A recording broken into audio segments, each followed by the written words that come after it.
Ave María Purísima. Vamos a continuar hoy con la sesión número 6 para prepararnos como hijos espirituales de San Pío de Pietrelcina. Vamos a empezar con una oración. En el nombre del Padre, del Hijo y del Espíritu Santo. Amén. Te damos gracias, Señor, por este tiempo que nos concedes.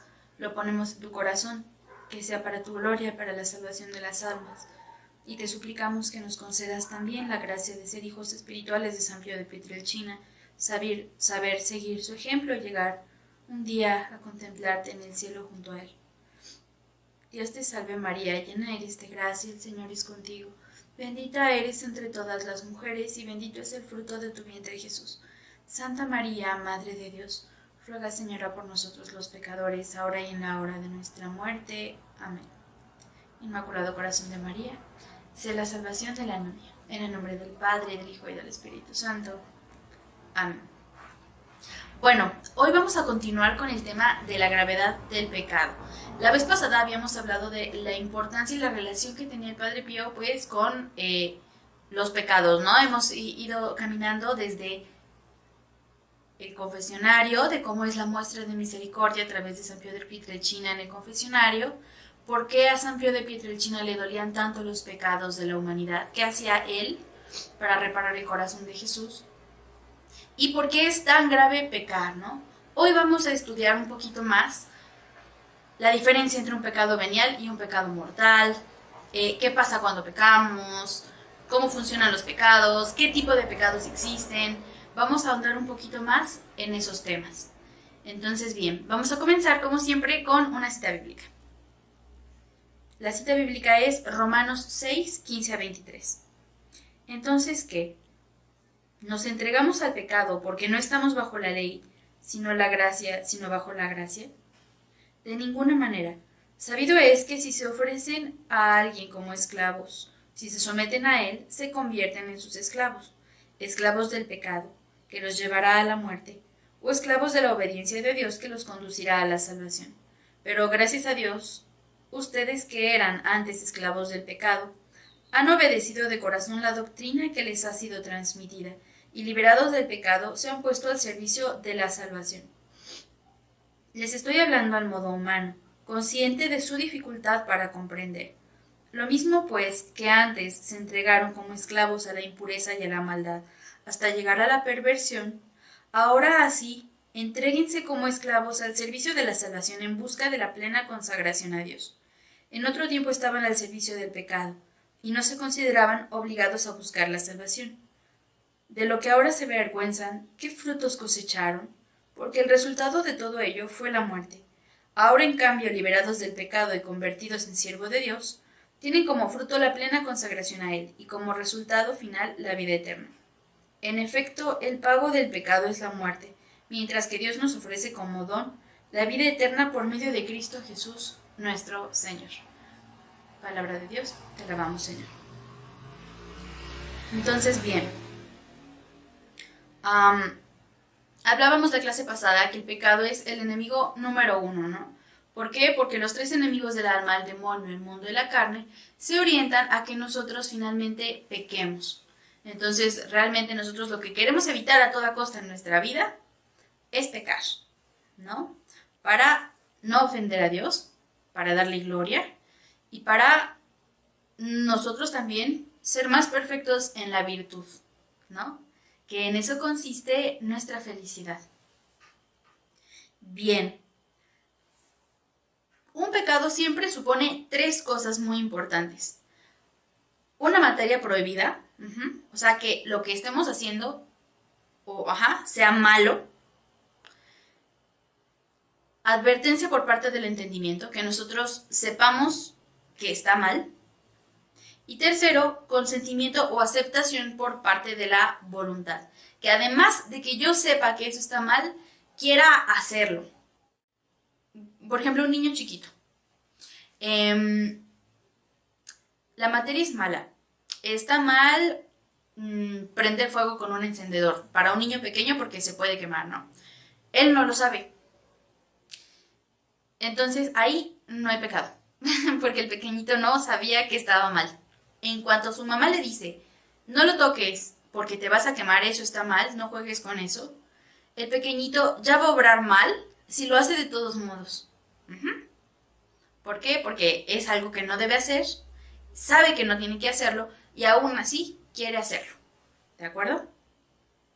Y bueno, a su vez el pecado se divide en pecado mortal y pecado venial. Ujú. ¿Cuál es la diferencia? El pecado mortal es de materia grave.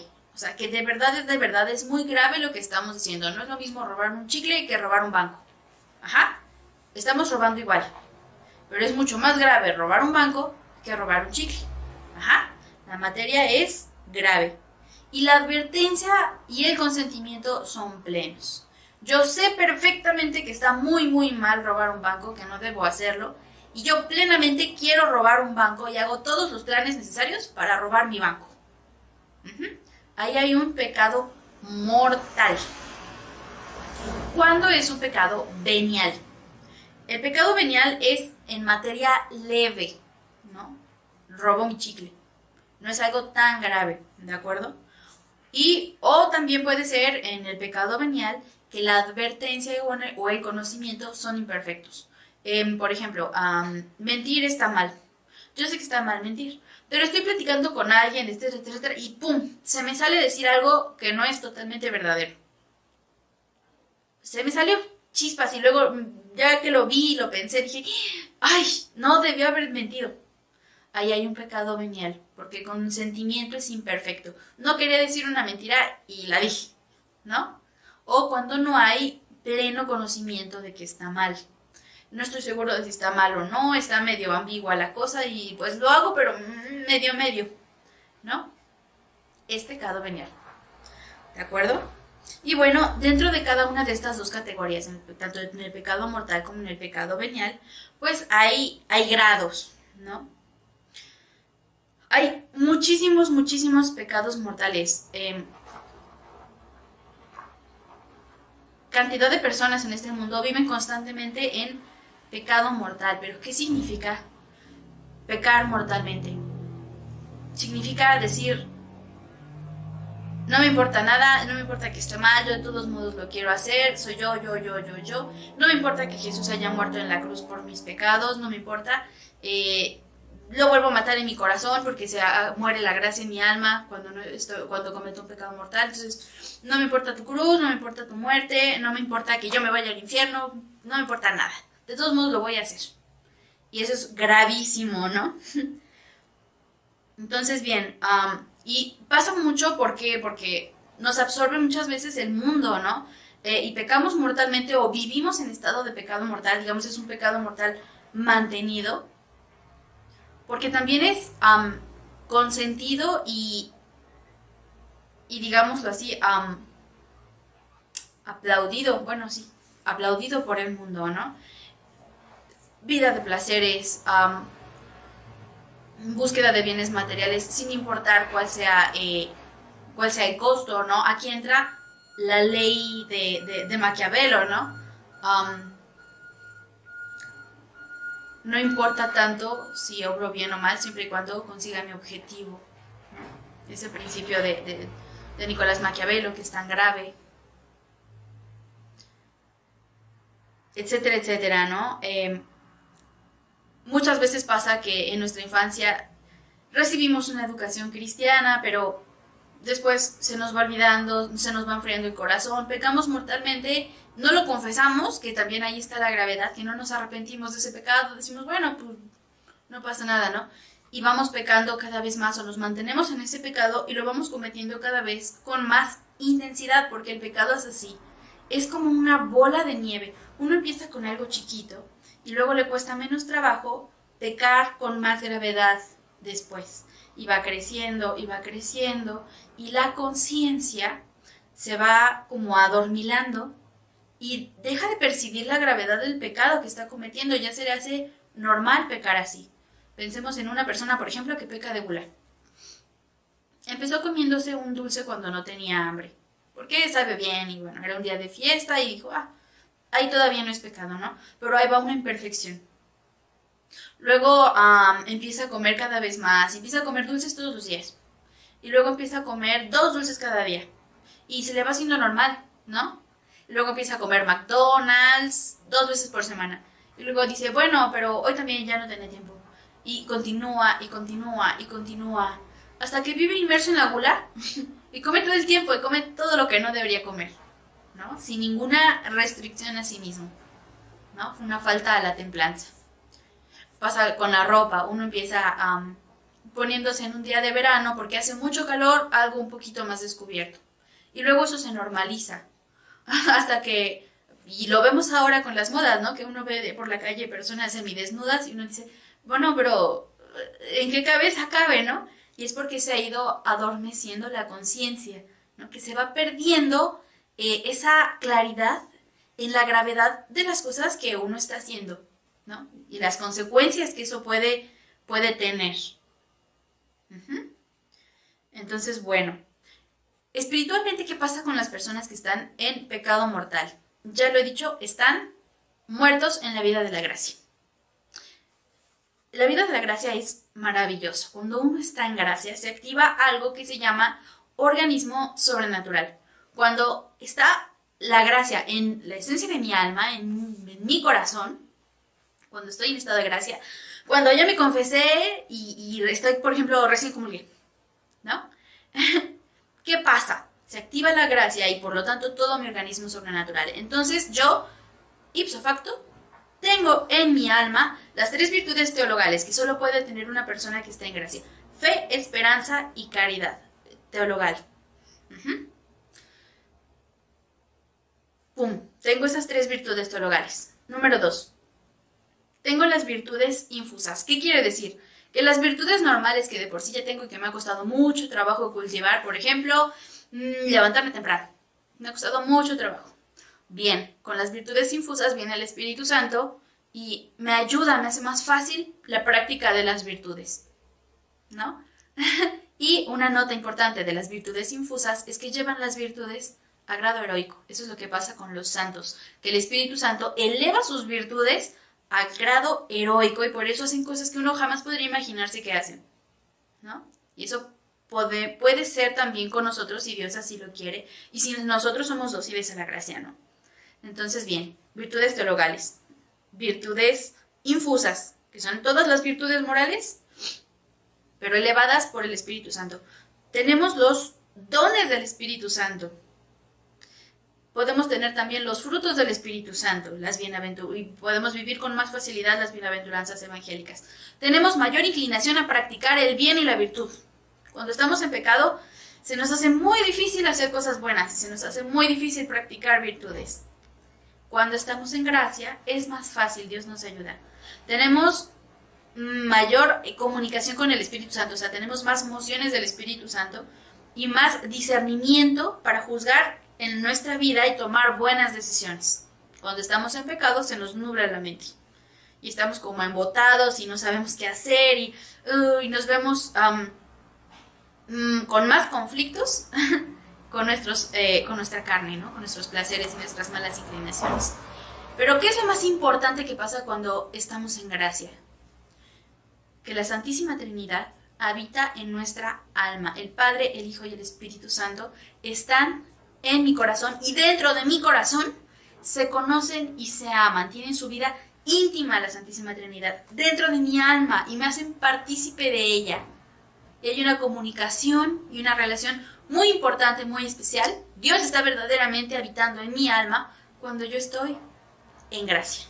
Entonces, bueno, cuando yo peco mortalmente, mato a Dios en mi alma, se acaba todo el organismo sobrenatural, ya no tengo virtudes infusas, ya no tengo virtudes teologales, me cuesta mucho trabajo creer, me cuesta pensar en el cielo, hacer actos de caridad, no puedo, solo amor humano, que es muy pobre y muy limitado, y se me nubla la cabeza, y etcétera, etcétera, etcétera, ¿no? Pero lo más importante es que yo muero a la gracia, no puedo entrar al cielo si muero en pecado mortal. Yo cometo un pecado mortal, a los 5 minutos me muero, ¿qué pasa? Pues me voy al infierno. Este es en teoría, ¿no? Bueno, sí. ¿Por qué? Pues porque con un pecado mortal yo les digo indirectamente a Jesús, no te amo, no me importa tu pasión, no me importa que hayas muerto por mí, me prefiero a mí mismo y cometer pecados, no estoy arrepentido, odio, odio, odio, odio. Y se queda con ese odio en su corazón por toda la eternidad de esa persona. Porque uno se queda para siempre con el grado de amor con el que muere. Es una realidad muy fuerte de la que muchas veces no somos conscientes. Es muy importante por eso saber qué pasa cuando pecamos mortalmente, ¿no? Estamos en gran peligro de quedar condenados para toda la eternidad. Por eso es muy importante que cuando pequemos mortalmente vayamos a confesarnos. Por eso el Padre Pío era tan insistente con este tema de los pecados mortales y le preocupaba tanto por la persona, pero primeramente por Dios. Porque es muy grave que una persona mate a Cristo en su corazón. Que le diga no te quiero, te odio, ¿no? Y que desprecie la pasión de nuestro Señor Jesucristo. Por eso es fuertísimo. Y bueno, hay 4 clases de pecados, ¿no? Que señalan también categorías de pecadores. Y es muy importante saber a cuál tendemos. El primero son los pecados de ignorancia. Que bueno, ahí entra también más cerca de los pecados veniales, ¿no? Pecados de ignorancia, que pues yo no estoy seguro de si está bien o mal, nunca me educaron en ese sentido como para poder juzgar rectamente al respecto y me dejé llevar por mala formación y ¡paz! Lo hice, ¿no? Eso pasa muchas veces con personas, está pasando ahorita con mucha frecuencia con el tema de la ideología de género, que pues son niños que nunca les han hablado de la verdad del amor humano y de la relación que tiene eso con Dios, no han sido formados en la fe, y van a la escuela y les dicen un montón de cosas y de pronto dicen, ay, creo que soy lesbiana, y cometen pecados graves relacionados con la ideología de género por ignorancia, porque no saben la verdad al respecto. Por eso también es tan importante formarnos, leer el catecismo, leer la Sagrada Escritura, ver qué dice la Iglesia sobre tal o cual tema, ¿no? Bueno, segundo tipo de pecado, pecados de fragilidad. Pues yo tengo esta tendencia, naturalmente, yo tengo esta tendencia, ¿no? Por mi temperamento, por lo que sea, yo por ejemplo tiendo a las adicciones. Porque, bueno, está pasado en mi familia, tengo esta línea, por ejemplo, de alcoholismo en mi casa, me gusta, sabe bien, yo tiendo a eso, soy muy intenso y ¡pum! Me voy hacia ese pecado que es, se me facilita, o sea, yo tengo fragilidad, yo tengo tendencia a, por ejemplo, el alcoholismo, ¿no? Y empiezo a pecar con gravedad en el tema del alcoholismo, eso puede pasar. Los pecados de frialdad e indiferencia, ahí tiene que ver más con pecados espirituales, por ejemplo, pecados de soberbia. No quiero perdonar a esta persona porque yo sé que soy mejor que ella, yo sé que puedo más y no quiero ayudarla, ¿no? Un pecado de frialdad fuerte, ¿no? O no me importa Dios, no quiero conocerlo, no me importa, o sí lo conozco, pero pues igual no me importa. Pecados de frialdad y de indiferencia, y son pecados de los que es muy difícil salir. Es más fácil salir de los pecados que son relacionados con la fragilidad, con la carne. Por ejemplo, como son pecados que son evidentes hacia afuera y que son muy humillantes, los pecados relacionados con la lujuria, con la gula, etcétera, etcétera, ¿no? Que tienen que ver con cosas carnales, que tienen que ver con mi fragilidad, con la pereza, por ejemplo. Es más fácil salir de eso precisamente porque nos ayudan, ¿no? Uno se humilla y es más fácil salir, ¿no? Pero estos pecados son espirituales, entonces como nadie los ve, nadie se da cuenta, pues uno puede incluso pensar que no está pecando. Y sí, ¿no? Por ejemplo, esa hermana que yo tengo 10 años sin hablarle y no hago ningún esfuerzo. No me importa y yo estoy bien y ella está mal y etcétera, etcétera, ¿no? Y pueden pasar años, décadas, una vida entera con ese pecado y esa persona a lo mejor ni siquiera lo considera como un pecado. Y por último, los pecados de obstinación y de malicia. Cuando uno de verdad quiere hacer el mal. Es el caso, por ejemplo, de los sacrilegios o las blasfemias. Yo quiero ofender a Dios y lo voy a hacer así. Y es muy grave, ¿no? Para que veamos qué feo es el pecado mortal, ¿no?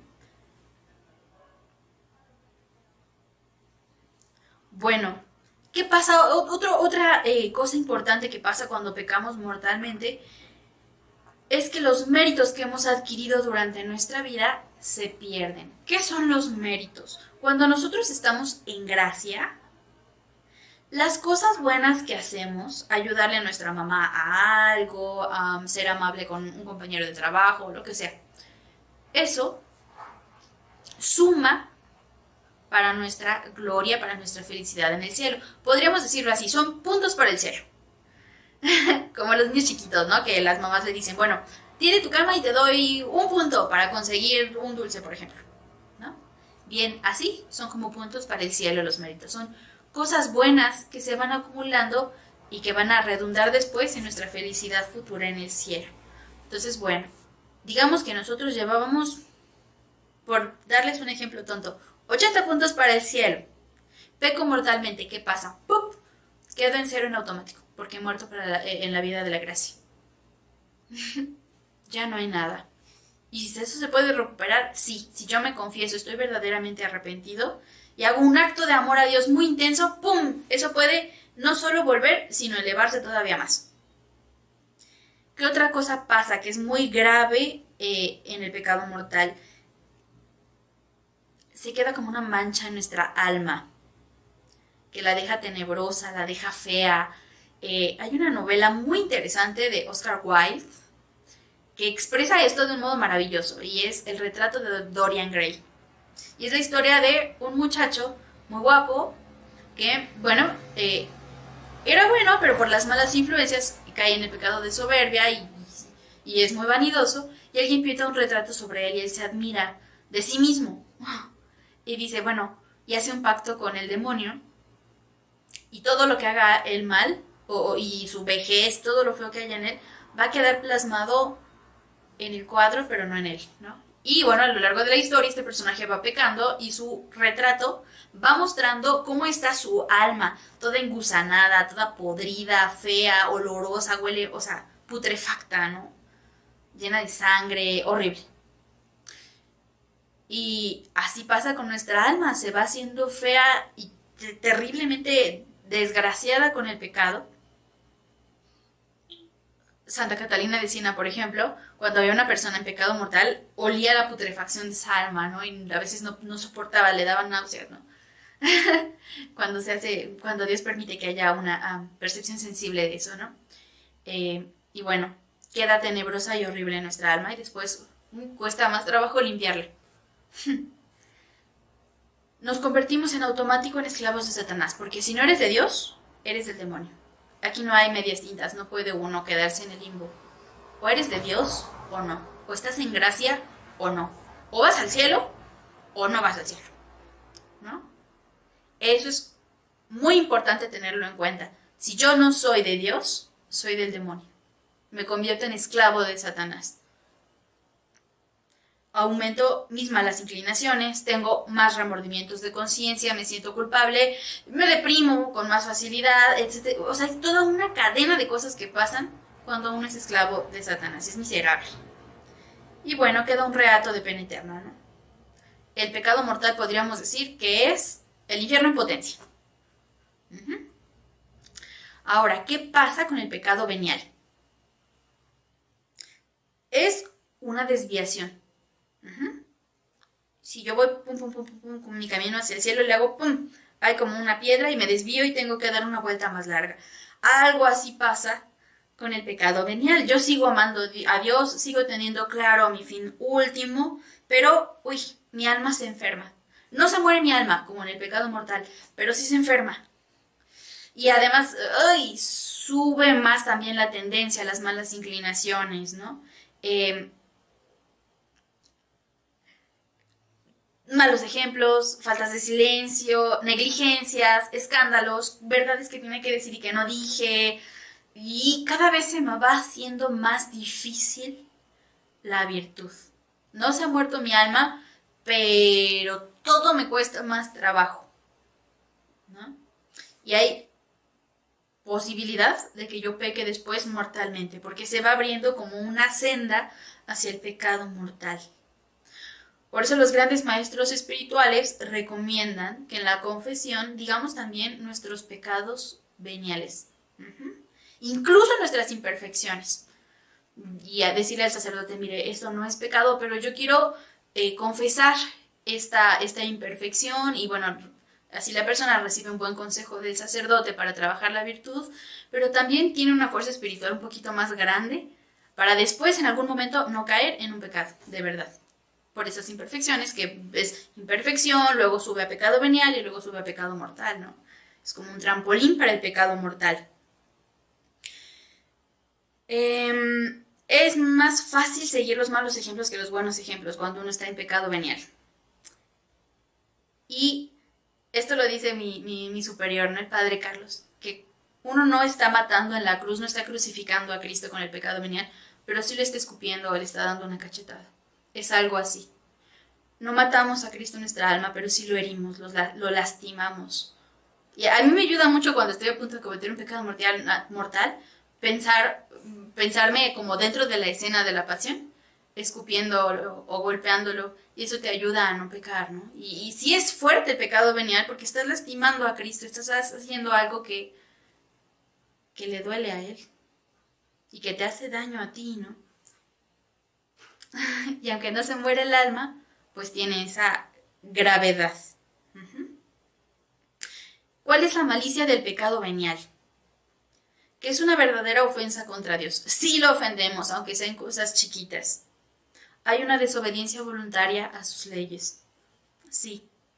Hay una grande ingratitud a los beneficios que Dios me concede, a los regalos que Él me da. Es ser ingrato. Y también, pues, no los querríamos si tuviéramos la claridad de que nos apartan de Dios. No cortan nuestra relación con Dios, pero sí nos alejan de Él, los pecados veniales.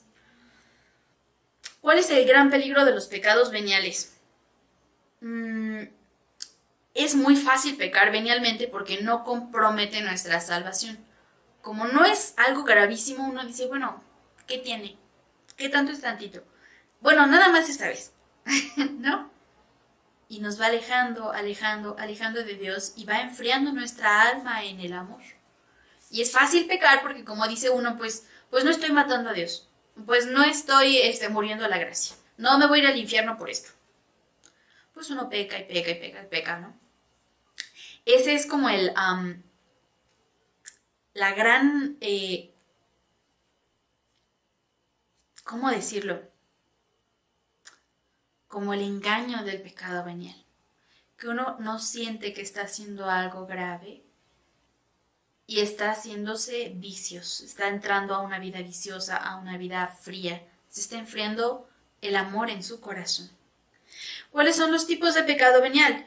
Están los pecados veniales que son por pura fragilidad, que bueno, uno los comete por sorpresa, con poca deliberación, no lo pensé, se me fue, uy, se me antojó demasiado y chispitas, ya lo hice. Está esa. Y los pecados que se cometen fríamente, o sea, cuando yo sé que sí, desagrado a Dios, pero digo, bueno, es algo menor y lo hago igual. Esos son. Efectos del pecado venial en esta vida. Nos priva de gracias actuales. ¿Por qué? ¿Qué son las gracias actuales? El Espíritu Santo muchas veces nos va dando gracias para tomar alguna decisión, para hacer alguna cosa buena, nos va guiando, aunque nosotros no nos demos cuenta. Bueno, eso se va bajando, hay menos mociones del Espíritu Santo, menos gracias actuales. Disminuye el fervor de la caridad, hay menos amor en mi corazón, mi amor es menos ardiente. Aumenta las dificultades para el ejercicio de la virtud. Hacer cosas buenas me va a costar cada vez más trabajo. Y nos predispone para el pecado mortal. Esas son las consecuencias del pecado venial aquí en la tierra. Después de que morimos, hay consecuencias del pecado venial en el purgatorio. ¿Quiénes están en el purgatorio? Las personas que murieron en estado de gracia, pero tienen todavía muchas cosas que purgar, ¿de acuerdo? Pero ya murieron en el amor, ya se salvaron. Bien, las consecuencias del pecado venial en el purgatorio, pues es que ahí las tienen que purificar. Los pecados veniales son los que nosotros purificamos en el purgatorio. ¿Cuáles son las consecuencias en el cielo?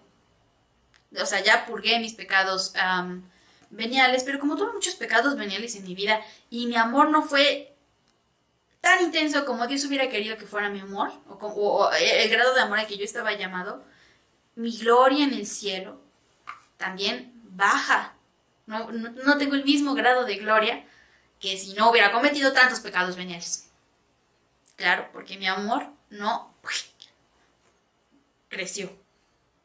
¿De acuerdo? Estas son las consecuencias. Ahora, ¿cómo podemos combatir el pecado venial? Haciendo un examen de conciencia.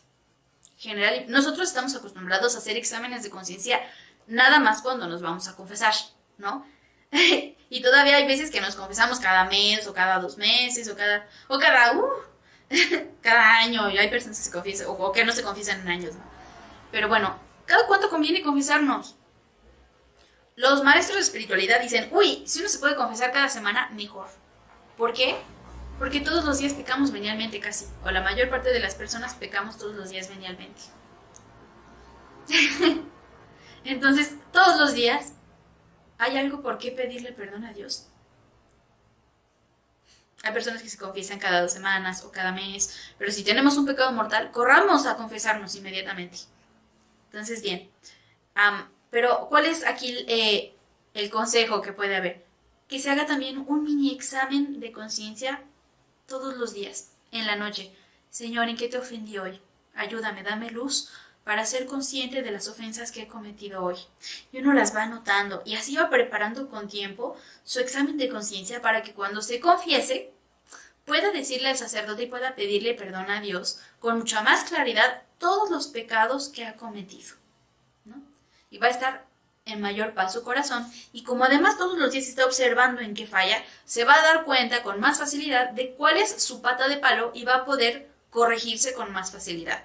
Si yo, el lunes, el martes, el miércoles, el jueves no, pero el viernes sí, me paré tarde, 10 minutos tarde. Yo ya sé que tengo que trabajar en eso y voy a hacer algún propósito para corregirlo, ¿no? Entonces, bueno, examen de conciencia general y particular.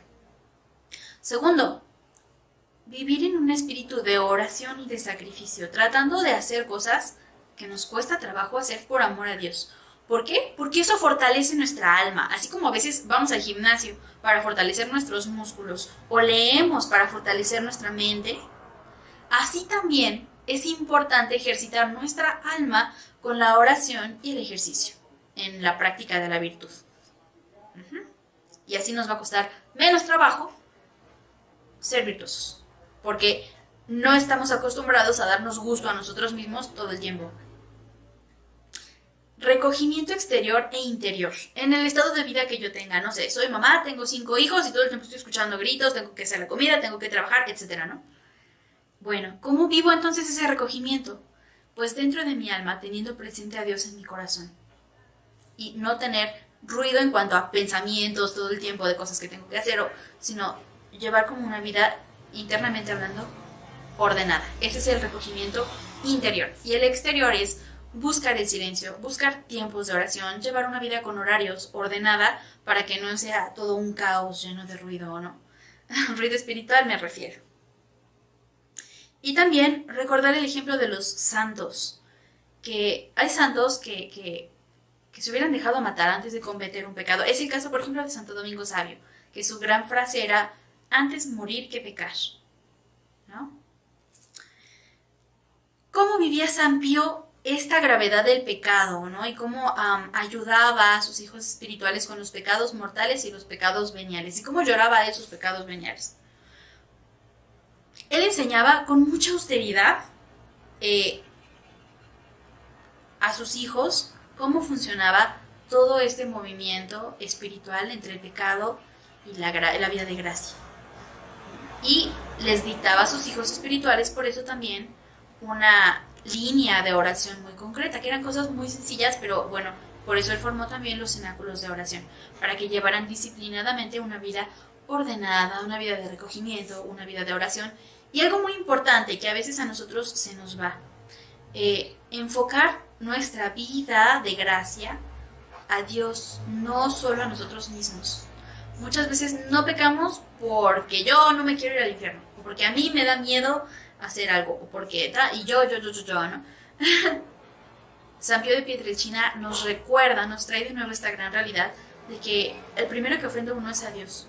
Y el primer problema del pecado es que no está ofendiendo a Dios, le está escupiendo, lo está golpeando, lo está crucificando de nuevo. Eso es lo que duele en el pecado, primeramente hablando. Si nosotros tenemos esa perspectiva y uno deja de pecar más por amor a Dios que por miedo a perder mi alma, entonces hubo un verdadero arrepentimiento. Eso se llama contrición. Cuando yo tengo dolor de mis pecados por Dios. Cuando solo es por mí, se llama atrición.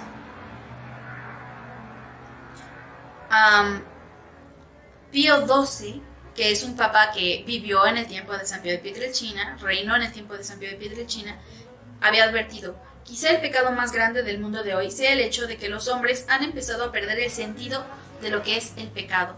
Pero eso el Padre Pío gritaba, dejen de pecar. Y esto es el pecado, y por eso se hizo una fama de duro, ¿no? Pero también por eso convirtió a tantas almas en un momento de tanta frialdad en el pecado. El gran problema de hoy sigue siendo este que expone Pío XII. Ya no hay conciencia de pecado. Ya pareciera como que no está mal decirme las palabras, por ejemplo. O pareciera que ya no está mal llegar tarde a todos lados. Pareciera que ya no está mal dejar de hacerle favores a las personas o dejar de ayudarlas. Y es un pecado de negligencia. Pudiendo hacer el bien, uno escoge no hacerlo, ¿no? Y ahí está también otra distinción que podemos hacer entre los pecados. Están los pecados de acto, lo que yo hice. Los pecados de palabra, las cosas que he dicho. Pero también están los pecados de lo que yo he pensado. Los pecados de lo que yo debía haber hecho y no hice. Son mis pecados de negligencia. Las cosas buenas que yo dejé de hacer y que debía haber hecho. También por eso tenemos que tener conciencia. Y bueno, en ese sentido era muy delicado el Padre Pío, ¿no?